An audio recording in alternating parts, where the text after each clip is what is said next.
Hey folks, Jeff here at Back to Country. Thanks for stopping by the channel today. If you're new here, my wife and I are building a homestead literally from the dirt up. And most of it we're doing ourselves. So it's quite an adventure. If you've been by before and you've been following us, you've probably been wondering where we've been. We've been missing in action for a bit. And I'm sure you're waiting for us to get started and get this metal building up. Unfortunately, I lost about a month, and that's a story by itself, so hang on, let me tell you about it. Well, I went home for the holidays, and my daughter came to visit, my son came by. We had nice holidays and everything, and then I was getting ready to come back the beginning of January. I was planning on being back about this time a month ago, and I think it was around the 5th, actually a few days before that, my daughter got sick, and then Lorena got sick, and then a couple days after that I got sick. Well, I was literally sick for about a month. So you might be wondering, oh, did you have COVID or whatever? Well, I don't know. I had a cold. Maybe the flu, maybe COVID. But here's the deal. So it started out, Lorena, she started out with a headache and then got the body aches, and that lasted for about 24, 48 hours. And then I got, what did I get first? Oh, I got nausea. I has a little, just light nausea. And then that turned into body aches. Again, that was about 24 to 48 hours. And then both of us evolved into what I would call a moderate cold. So standard cold symptoms, a little bit of congestion, very mild cough. Never got into our lungs or anything. It was all upper respiratory, primarily just, mucus, congestion, a little bit of cough, mostly in the mornings, trying to clear your throat and everything. But the damnedest thing, it was persistent. It just normally when I have a cold in the past, about 3 days of taking NyQuil, Dayquil, whatever, and I'm over it. And this time, man, it just lingered and lingered and lingered and literally persisted for a month. Before you ask, no, I didn't go to the doctor, and no, I didn't go get tested. I don't typically go to the doctor or do any kind of test for the common cold. You could go, oh, but it was COVID. But here's the deal. It was a cold. Yeah, it could have been COVID. And honestly, we had friends that had the same symptoms, and they went and got tested, and they tested positive for COVID. And they probably took some meds or whatever. We didn't do that because we don't go to the doctor for the common cold. Symptoms were cold symptoms. The only thing unique was fatigue. We were always fatigued, I'd say. That just, you'd go try to do something, you get tired out real fast. Other than that, never had a fever, never had any pain, never had any signs of infection, just clear mucus, like I say, congestion, very light cough, occasional cough. I mean, it wasn't even, I probably coughed a few times a day. I mean, it was not like I was hacking or anything. I've had much worse colds. Everybody's had a bad cold where you're just like a big ball of snot. It wasn't like that at all. It was what I would consider mild to moderate cold. The body aches and the headache for Lorena and the nausea for me, that all went away within the first 48 hours. So all that remained was just a light cold. The problem was it wouldn't go away. And with it came some fatigue. Probably still has some lingering fatigue. I don't have the stamina that I had before, but hell, that could have been just from sitting around for a month too. But, either way, I'm not worried about it. And the good news is, if it was COVID, then, hey, I got the natural immunity now, which if you read any of the studies, the latest study I saw said that natural immunity was found to be more effective than any of the vaccines and last a minimum of, I think it was 560 days, could have been 650, but I think it was 560 days. Anyway, regardless, whatever you think about the scamdemic, plandemic, COVID virus, whatever, you know, to each their own. That's how we dealt with it, and we're good. Nobody died. Nobody even got really sick. Had we have ever, you know, showed signs of infection, had fevers, anything that, you know, indicated something else was going on, we probably would have went to the doctor. But just for the common cold, nah, we ain't gonna play that. We did how God designed us and let our natural immune system take care of it. Yeah, it took a while, but in the end, we're good. So anyway, that's where I've been for literally a month. So now I'm back. Got some things to do to get situated, get a camp set up, and get to work. Gonna double check the pad, make sure that our elevations around our bolt patterns are all good and ready to take columns.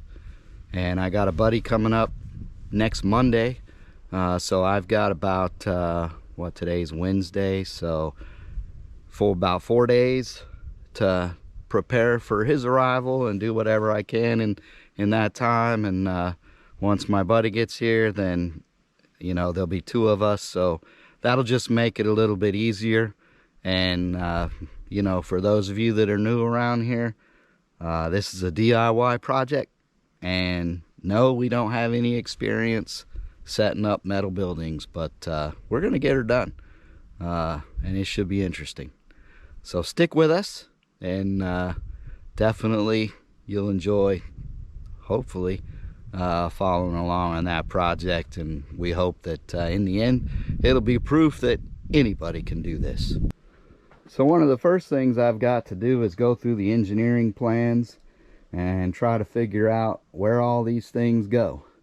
We've got columns and, you know, trusses and girts, end walls, doors, you know, a lot of different parts and pieces that have to bolt together. And I've already looked through and studied the engineer plans, and they're not a do-it-yourself how-to guide, so it's going to take a little bit of work and effort to figure this all out.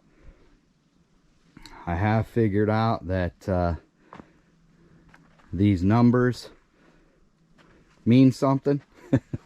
So this RFI or RF1-3 identifies where that goes, and I did find in the plans that it lays that out. So some of them are exactly the same and they'll have the same numberings, but they can go in like 4 different places, and then some of them are exact to the location. So I got the basic gist of it already. I'm just going to start unstacking this pile, laying those out where they go, and getting them ready to start standing them up and putting some wall girts on and stuff like that, and get ready then to take out the truss pieces and bolt those together, and then put those across the top to tie it all together. So got a basic idea of how we're going to do it. One thing I want to do ahead of time, so if we look here at these bolts, you can see we got a little bit of concrete cake, whatever you call that. So what I want to do is come by with the laser level, check the elevation all around this thing, and make sure that it's good and that all of them are the same. I'll take a little grinding wheel for concrete and grind that off, try to make sure that everything's good, level, even, and that all the elevations on these sets of bolts are the same, so that when I put these things down, if they're all the same, that's going to be best for when we put this thing together. Now the plans say you should be within like 1/8 of an inch, but I'm going to try to get it all exact, because I figure if it's exact when we start out, then we'll be better off as we move along. Every time you're off, you know, any amount, to me that as you go higher and higher, it just compounds. So if we got a spot that's too low, maybe we'll shim it. If it's too high, I'll grind it down a little bit. But in the end, mainly just going to clean these up, take off this part, clean it all up, make sure the elevations are same as all the other ones, and hopefully it'll all be good, so that when we bolt it together, we've got no errors. Another thing I've got to do is go through this box. So this is all our extra stuff. I don't know what to call it, extra stuff, incidentals, whatever. So this is the different seals for the panels, the 10 panels. See, it's got the shape of the panels to seal them.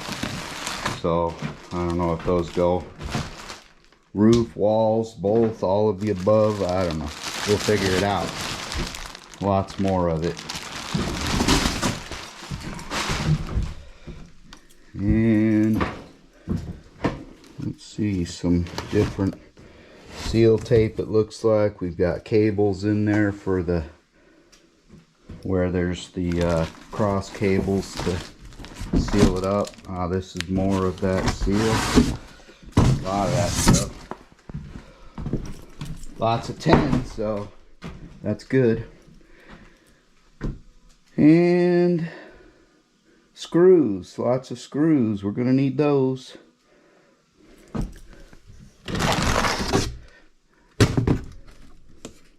Sheeting clips. Alright, so lots of stuff to figure out here. Screws, there's rivets, different types of seals. I don't even know what all this stuff is, so I have to go through it, figure it all out, and figure out how we use it. Like I say, should be interesting. Definitely going to be fun. Okay, so we've got different types of clips, fasteners for probably doors and things of that nature, different thicknesses, sizes, so we'll figure that out. The cables, of course, for your cross cables to tie everything together and strengthen it. That's for your wind load, I believe. And then we've got this thing, which is heavy, very heavy, and full of all the fasteners. I believe that's our bolts and everything to put the columns and trusses and everything together. And then of course we've got lots of screws for fastening the tin and the trim. And we've got lots of seals. This is 3 boxes of what says tape seal. Here's some rivets for trim. Man, we got lots and lots of stuff here. That's more trim. So that at least gives me an idea of what I'm working with. And then of course here's our roof ridge cap. So that'll be one of the final things we use. So this is good. So already making some progress just by opening a box and seeing what's here. Alright, so that's good news. After sitting for, I don't know, a month and a half, it started right up. So glad to see that, because we're definitely going to be using this thing a lot. So Yeah, that's good news. It started right up. So gonna move it over to the build site because that's where we'll be using it. One step closer. As always, folks, thanks for watching. Stick with us and see what happens next as we work on getting this building up.